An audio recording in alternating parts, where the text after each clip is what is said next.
पन्नगे च सुरेन्द्रे च कौशिके पाद संस्पृशि निर्विशेष मनस्काय श्री वीरस्वामिने नमः। भगवती सूत्र में कहा गया है, जम्बुद्दीवे णम भन्ते दीवे भारहे वासे इमी से ओसप्पिणी ए देवानुप्पियाणम केवतियम कालम तिथे अनुसज्जिस्सति। गोयमा जम्बुद्दीवे दीवे भारहे वासे इमी से ओसप्पिणी ए ममम एकवीसम वास सहस्सा इम तिथे अनुसज्जिस्सति।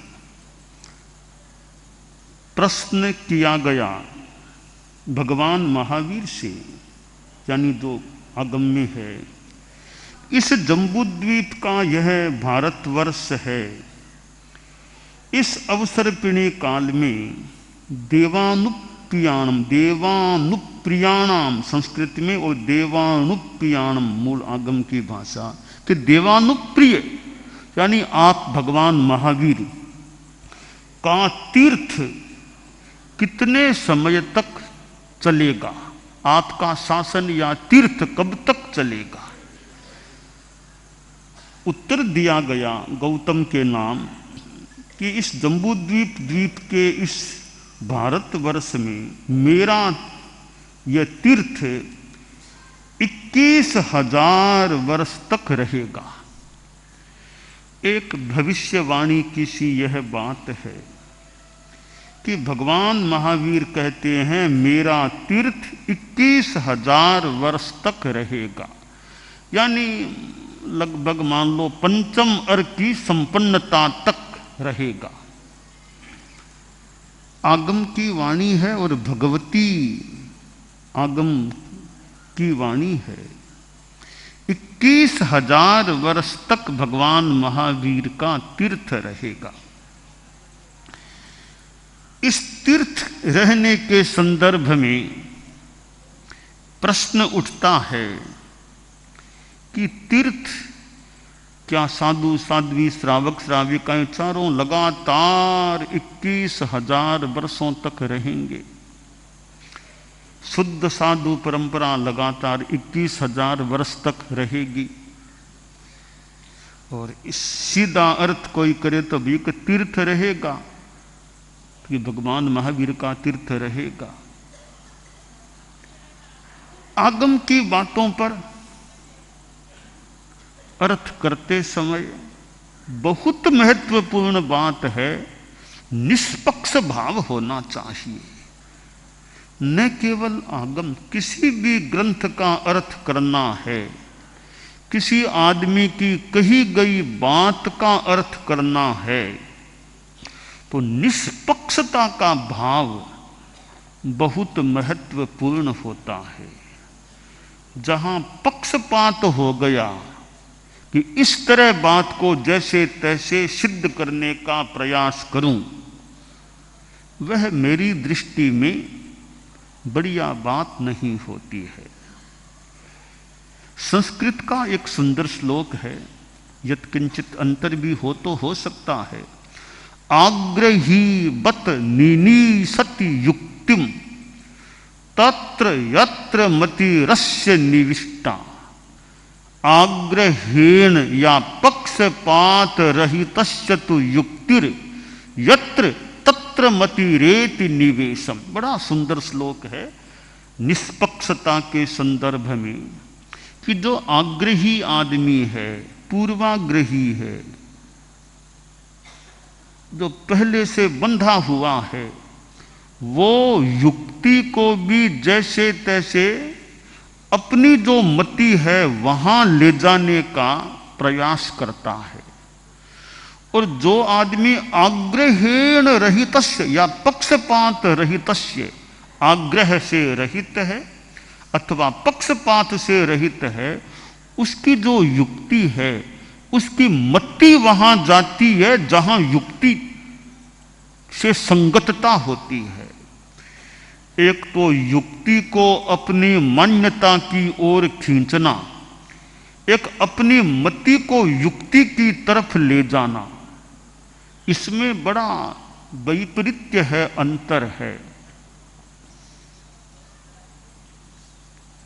एक और श्लोक मुझे स्मृति में आ गया कि मनोवत्सो युक्ति गवीम मध्यस्थस्यानुधावती और तामाकर्षति पुच्छे ने तुच्छाग्रह मनः कपिः।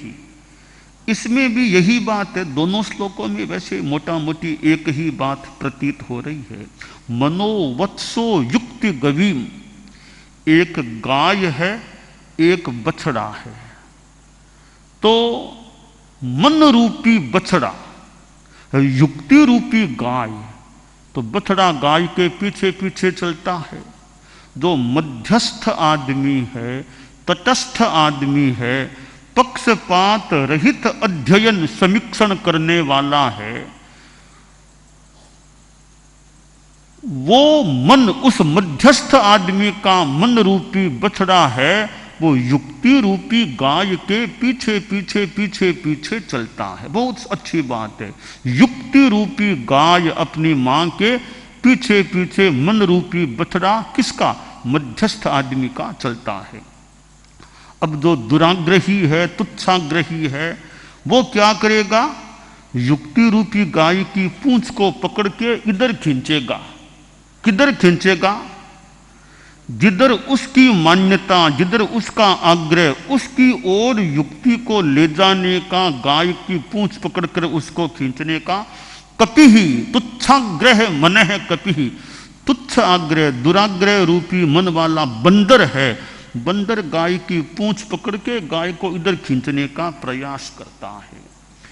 हम अध्ययन करते हैं, हम आगमों को पढ़ते हैं और भी ग्रंथों को पढ़ते हैं या पढ़ें, तो अध्येता अच्छा वह होता है जो मध्यस्थ हो, पक्षपात रहित हो, दुराग्रह रहित हो, युक्ति रूपी गाय की पूंछ को पकड़ के बंदर की तरह खींचने वाला न हो, बल्कि बछड़े की तरह युक्ति रूपी गाय के पीछे पीछे चलने वाला हो। सच्चाई का साक्षात्कार करना है तो हमें वो बछड़ा बनना पड़ेगा। मध्यस्थ आदमी का मन रूपी बछड़ा वैसा बनना पड़ेगा, युक्ति रूपी गाय के पीछे पीछे चलना होगा, तब हम अच्छे अध्येता बन सकेंगे। और जहां आग्रहपूर्ण दृष्टिकोण है, भले आगम को पढ़ें और ग्रंथों को पढ़ें, आग्रहपूर्ण दृष्टिकोण है, तो वहां वो सच्चाई अभिव्यक्त न भी हो।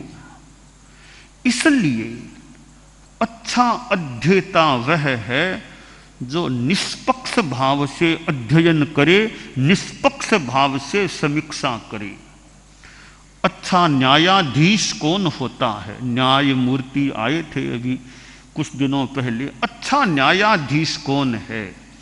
अच्छा न्यायाधीश वह है जो मध्यस्थ भाव से यथार्थ को सही फैसला देने को तत्पर होता है कि दो पक्षों की बात, दलीलें दोनों ओर से, दोनों ओर के वकील बोल रहे हैं, अब सही बात किसकी, उस तरफ ध्यान रहता है, सही को पकड़ने का प्रयास होता है, न कि कहीं पक्षपात हो कि इसको जैसे तैसे इसके अनुकूल फैसला दे दूं, यह मेरा निकट, इसके अनुकूल फैसला दे दूं, यह दृष्टिकोण है तो मेरे ख्याल से वो बढ़िया न्यायाधीश नहीं हो सकता। बढ़िया न्यायाधीश वह है न मेरा न तेरा, न्याय ही मेरा है और कोई मेरा है न तेरा है, प्रलोभन मुक्त, भय मुक्त और विवेक संपन्न होता है, वह न्यायाधीश बढ़िया न्यायाधीश हो सकता है। इसी प्रकार बढ़िया अध्येता वह है जो पक्षपात रहित दृष्टिकोण से अध्ययन करने का प्रयास करता है, समझने का प्रयास करे कि सही क्या बात है। हम किसी आदमी के बारे में पढ़ें, शास्त्रों को भी पढ़ें, अगर हमारे साधु साध्वियाँ समणियाँ कई थोड़े प्रौढ़ भी कुछ प्रौढ़ हो सकते हैं कि हम आगम या ग्रंथों को पढ़ने के साथ थोड़ा गहराई में अगर जा सकें कि यह बात, इसका प्रतिपाद्य क्या है, इसका प्रतिपाद्य क्या होना चाहिए, किस संदर्भ में यह बात कही गई होगी, किस भूमिका पर यह बात कही गई होगी, कि कहने वालों का प्रतिपाद्य क्या हो सकता है, उस प्रतिपाद्य क्या हो सकता है, इस बात के निकट हम जब चले जाएंगे, उसका साक्षात्कार कर लेंगे, तो संभव है हमें उस अर्थ की गहराई में, अर्थ के याथार्थ का साक्षात्कार होने में सुविधा मिल सकेगी कि प्रतिपाद्य क्या, कहने वाले ने यह बात किस भूमिका में, किस संदर्भ में यह बात कही होगी। बस इसके निकट हम, हर कोई तो इतना गहराई में नहीं भी जा सके। आज श्रीमद् जयाचार्य का जन्म दिवस है, आश्विन शुक्ला चतुर्दशी श्रीमद् जयाचार्य का जन्म दिवस, विक्रम संवत 1860 और आश्विन शुक्ला चतुर्दशी को श्रीमद् जयाचार्य का जन्म हुआ था। परम पूज्य श्रीमद् जयाचार्य हमारे जैन श्वेतांबर तेरा पंथ धर्म संघ के चतुर्थ आचार्य थे और आचार्य भिक्षु से उनका कुछ साम्य भी प्रतीत हो रहा है। पहली बात यह है कि आचार्य भिक्षु का तो जीवन का अंतिम वर्ष है विक्रम संवत 1860 और जयाचार्य का मानो प्रारंभ का वर्ष है विक्रम संवत 1860। दोनों महापुरुष विक्रम संवत 1860 से एक महाप्रयाण की दृष्टि से और दूसरे जन्म से जुड़े हुए हैं। यह पहला साम्य, दोनों का जुड़ाव विक्रम संवत 1860 के साथ है, यह पहला साम्य है। दूसरा साम्य हम देखें तो आचार्य भिक्षु भी कांठा से थे, संभवतः रोहित भी कांठा में ही होगा असंभवतः, तो जयाचार्य भी कांठा से थे, यानी दोनों मारवाड़ से थे, दोनों ही मारवाड़ी थे। दोनों मारवाड़ से हमें मिले हमारे संघ को ऐसे आचार्य थे। ये मारवाड़ और कांठा का आश्रय दोनों में दूसरा साम्य हो जाता है। मैं तीसरा साम्य देखता हूं, संभवतः दोनों का वर्ण थोड़ा सांवरा रहा होगा, दोनों का ही, तो भिक्षु सो श्याम चेरो, तो श्यामता, सांवरियापन, यानी दोनों ही हमारे सांवरिया थे, दोनों ही श्याम थे। यह तीसरा उनमें साम्य प्रतीत होता है। चौथा साम्य यह है कि दोनों जीवन के 8वें दशक में, लगभग दोनों की उम्र भी प्रायः समान थी, मैं भूल न करूं तो दोनों 78वें वर्ष में दोनों महाप्रयाण को प्राप्त, या लगभग 78 या 78वें वर्ष में दोनों महाप्रयाण को प्राप्त हुए थे। यह भी दोनों में साम्य है। और अगला साम्य देखूं कि दोनों शास्त्रों के विद्वान थे, आगमों के दोनों ही आचार्य श्री विद्वान थे। आचार्य भिक्षु भी बड़े विद्वान प्रतीत होते हैं जैन आगमों के, तो श्रीमद् जयाचार्य भी मुझे क्या कईयों को मान ले एक बड़े विद्वान व्यक्तित्व थे आगम वांग्मय के। अगला साम्य देखूं, दोनों राजस्थानी भाषा के साहित्यकार थे। आचार्य भिक्षु का कितना साहित्य है राजस्थानी भाषा में, और श्रीमद् दयाचार्य का तो लाखों, 3 लाख 3.5 लाख जितना भी गाथाग्र प्रमाण उनका राजस्थानी भाषा में साहित्य है। और साम्य देखूं, दोनों ने अपने साहित्य में रागिणियों में भी साहित्य की रचना की है। और दोनों ही हमारे धर्म संघ के एक, भिक्षु स्वामी तो खैर पहले अनुशास्ता थे ही थे, जयाचार्य को भी मैं एक तेरा पंथ को फिर एक नई लिप्त देने वाले, नया एक उन्मेष लाने वाले, एक नया वेग देने वाले, एक नया प्रस्थान कराने वाले कुछ अंशों में श्रीमद् जयाचार्य थे। आचार्य भिक्षु जैन श्वेतांबर तेरा पंथ के प्रथम अनुशास्ता प्रणेता जो भी कह दें, तो जयाचार्य उसको एक संस्करण का रूप देने वाले, जैसे हम तेरा पंथ को एक पुस्तक ग्रंथ मान लें तो इस पुस्तक का पहला संस्करण तो प्रारंभ तो श्रीमद् भिक्षु स्वामी के समय, और इस पुस्तक का दूसरा संस्करण में, पुस्तक तो वो है ही है, इसका दूसरा संस्करण जिसमें यत्किंचित संशोधन आदि हो गया हो, पुनः कुछ संपादन हो गया हो, ऐसा संस्करण श्रीमद् जयाचार्य ने प्रस्तुत किया।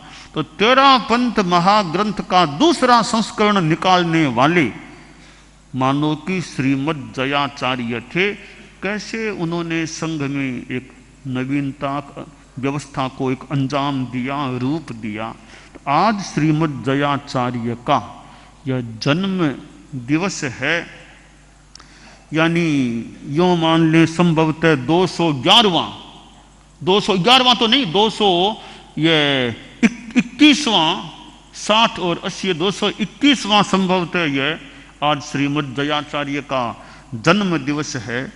तो श्रीमद् जयाचार्य उनमें तत्ववेत्तृत्व, यानी वो एक तत्ववेत्ता व्यक्ति थे। इतना ज्ञान उनमें था, ऐसा लगता है मानो कोई ज्ञान मूर्ति कह दे। ज्ञान मूर्ति रूप में उनको मैं देख रहा हूं। इतना ज्ञान, आगमकार ज्ञान ही नहीं था, साथ में बात को प्रस्तुत करना, अपनी ओर से बात को समीक्षा के साथ प्रस्तुत करना, ये उनकी एक शैली। टीका की बात की भी समीक्षा कर दी, उसकी जो समीक्षा भी उन्होंने की है। बड़े ज्ञानी पुरुष थे, ऐसा आभाषित हो रहा है। श्रीमद् जयाचार्य एक अध्यात्मवेत्ता पुरुष थे, अध्यात्म जगत के वे एक व्यक्तित्व थे, महान पुरुष थे। उन्होंने स्वयं, साधु तो खैर थे ही थे, आचार्य थे ही थे, उन्होंने फिर विशेष साधना भी की। अंतिम वर्षों का उनका लेखा जोखा सारा कोई ध्यान दे। अंतिम वर्षों में कैसे उन्होंने अपने आप को साधना में लगा दिया। मघवा जैसे युवाचार्य उनके पास थे, तो श्रीमद् जयाचार्य ने कितना अपना एकांत और साधना में, स्वाध्याय में कितना समय लगाया। तो वो एक अध्यात्म योगी पुरुष भी प्रतीत हो रहे हैं, और साथ में एक अनुशास्ता व्यक्ति भी थे, विधि व्यवस्थापक व्यक्तित्व भी थे। धर्म संघ में विधि विधान व्यवस्था ये सारे करने वाले भी, एक नवीनता लाने वाले, एक अच्छा रूप देने वाले, कार्य प्रणाली को एक थोड़ा परिवर्तित करने वाले थे, वो एक आचार्य थे, व्यक्तित्व थे। तो हमारे धर्म संघ के आचार्यों में, यूँ तो सभी आचार्य हमारे तो परम पूजनीय ही हैं, अपना अपना योगदान भी हो सकता है, परंतु श्रीमद् जयाचार्य का मैं हमारे आचार्यों में कुछ वैशिष्ट्य देख रहा हूँ। लगभग 30 वर्षों का उनका आचार्य काल रहा था, और जयपुर में उनका फिर विक्रम संमत 1938 में भाद्रव कृष्णा द्वादशी को महाप्रयाण हुआ था। तो मैं जो भगवती सूत्र का यह प्रसंग बता रहा था कि भगवान महावीर का तीर्थ 21,000 वर्ष तक रहेगा, श्रीमद् जयाचार्य ने इस बात को थोड़ा विश्लेषित किया है। का तीर्थ का मतलब क्या? ये तीर्थ का प्रवचन, आगम, शास्त्र, श्रुत। तो भगवान महावीर का यह जो आगम, श्रुत, प्रवचन है वो 21,000 वर्ष तक रहेगा। साधु संस्था तो मान लो कभी रहे, कभी शुद्ध साधु परंपरा रहे न रहे, पर यह प्रवचन रहेगा। प्रवचन ज्ञान भी आखिर तीर्थ संघ में ही होता है, तो उस रूप में संघ आधार भी है ज्ञान का, प्रवचन का। तो संग भी तीर्थ है, वैसे प्रवचन भी तीर्थ कहलाता है और यूँ संग भी तीर्थ कहलाता है। तीर्थकर्ता तीर्थंकर हो जाते हैं। तो भगवती सूत्र में यह एक भविष्यवाणी की बात आई है कि 21,000 वर्षों तक मेरा तीर्थ चलेगा। इसका मोटा मोटी तात्पर्य यह निकाल लें कि किसी रूप में जैन शासन 21,000 वर्ष तक रहेगा। मोटा मोटी स्थूल एक यह तात्पर्य संभवतः है, प्रतीत होता है कि जैन शासन, जैन निर्ग्रंथ प्रवचन यह 21,000 वर्ष तक, यानी मोटा मोटी लगभग 5वें आर्य की संपन्नता तक चलेगा। तो हम भी एक संघ में साधना कर रहे हैं। जैन श्वेतांबर 13 पंथ धर्म संघ, जैन में यह 13 पंथ धर्म संघ श्वेतांबर परंपरा में हम उसके साथ जुड़े हुए हैं, उसके अंग हैं। तो यह भिक्षु स्वामी से संबद्ध और फिर हमारी आचार्य परंपरा आगे चली है। तो हमारा यह भैक्षव शासन है, जैन श्वेतांबर 13 पंथ शासन है और उसमें अतीत में 10 आचार्य हुए हैं और परम पूजनीय श्रीमद जयाचार्य हमारे चतुर्थ आचार्य हुए, जिनको मैं 13 पंथ का दूसरा संस्करण, 13 पंथ महाग्रंथ का दूसरा संस्करण निकालने वाले आचार्य के रूप में मैं देख रहा हूँ। तो ऐसे श्रीमद जयाचार्य थे, फिर उनसे आगे फिर पहले भी आचार्य हुए, आगे फिर हुए, होते होते आचार्य श्री तुलसी और फिर आचार्य श्री महाप्रज्ञ जी, ये 9वें और 10वें आचार्य श्री हमें युग प्रधान आचार्य श्री के रूप में मिले थे। और चूंकि उन दोनों आचार्यों को हमने आंखों से देखा है, उनका चरण स्पर्श करने का मानो सौभाग्य हम में से कितनों को प्राप्त हुआ है।